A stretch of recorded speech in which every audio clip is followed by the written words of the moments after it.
Good day, ladies and gentlemen. This afternoon I have a very important guest here with me, and his name is Mr. Mr. Sam Mashele. Welcome, Mr. Mashele, to this interview, and thank you for putting time aside to have this interview with us as a PR representative. To start off with, Mr. Mashele, I'm going to ask you just to introduce yourself and to give some background about what you are doing and who you are. Okay, cool. Thank you very much, Nelda and the school for having me today. So as Nelda said, my name is Sam Mashele. I am a public relations consultant. So I have about like 9 years experience. So I completed my undergraduate degree in marketing communication from the University of Johannesburg. I am currently employed as a public relations consultant at one of the big 4 banks. My role it's quite broad. Just to give you an example, so where I am employed, some of my role entails developing and implementing communications plans, media relations, stakeholder engagement, as well as profiling spokespeople in the media. Moreover, my role also includes providing support with crisis communications as well as reputation management. So in essence, what this means is that part of my role needs to obviously ensure that we always position the organization in favorable image. Okay. I can see you play a major role in consulting other stakeholders, and I would like to know from you, how can you use your experience to assist small businesses? Yeah, so obviously, as you can see that every business, when they go into market, they firstly need to build a credibility in terms of the services and the goods and services that they provide, right? We are living in a world currently whereby there is a lot of scams, especially with a lot of businesses now operating online due to COVID.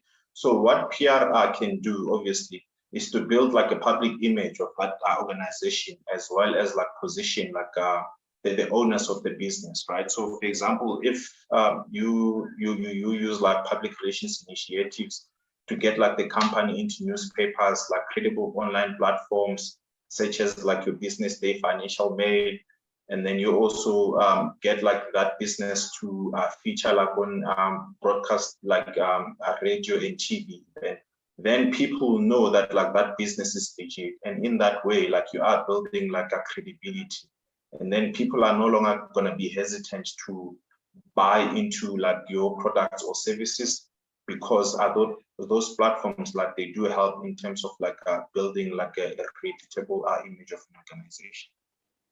Yes, Mr. Mashele, that's very interesting. You also referred to scams. What are the loopholes that businesses should look out for? How can they be scammed? What type of fraud should they be aware of? So for example, right, I must say that I'm not an expert in that, but obviously with what public relations does, right, is that, as I said, I'll take a typical example, right? When you want to open a bank account or invest your money in an organization, right? That organization firstly will have to be registered, right? They will need to have a license number. And as much as some organizations may be registered, right? But if they don't have the credibility in the public, some people may be hesitant to invest in that. And the thing is, with scams, especially in the digital area, some of these guys are quite creative in how they scam people. They can make something that's not really credible, and then not everyone has the eye to actually identify those type of scams.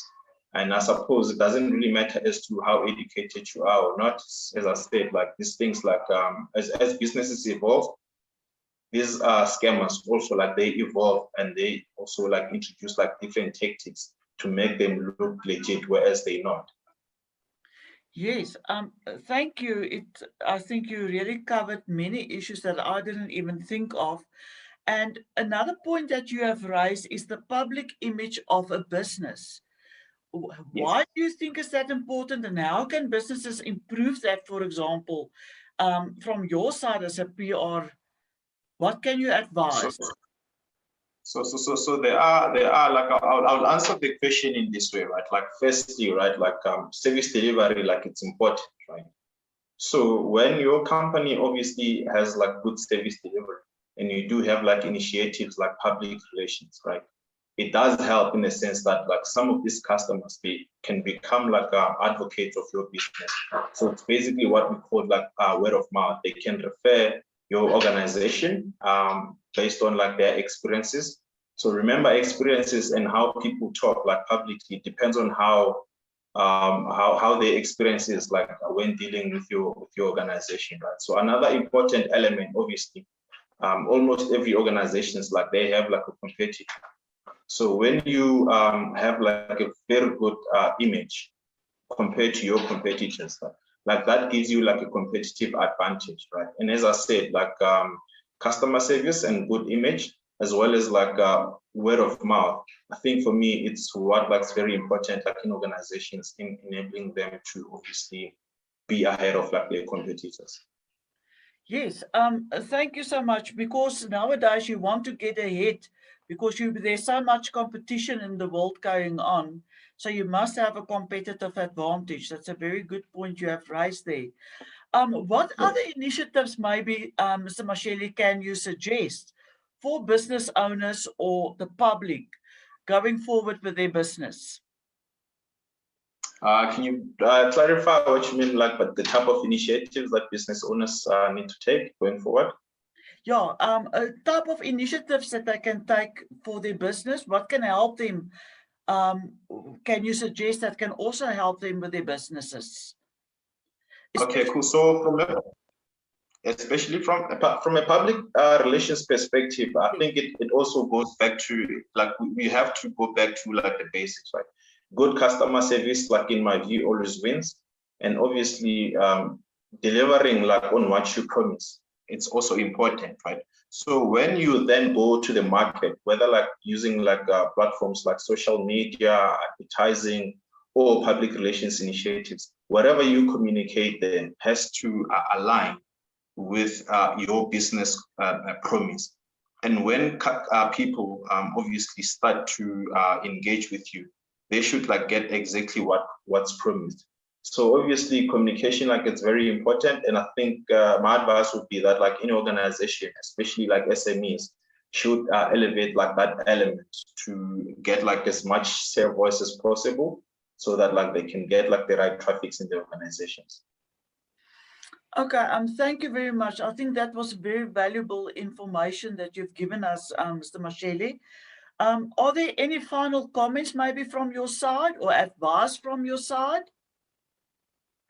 Yeah. Lastly, how I'd like to conclude, obviously, as I said, the issues of scam. So one of the biggest challenges, like currently, like in social media, like it's the issue of like fake news, right? So what I would then say is that like organizations needs to go back to the basics, own like their messaging, right?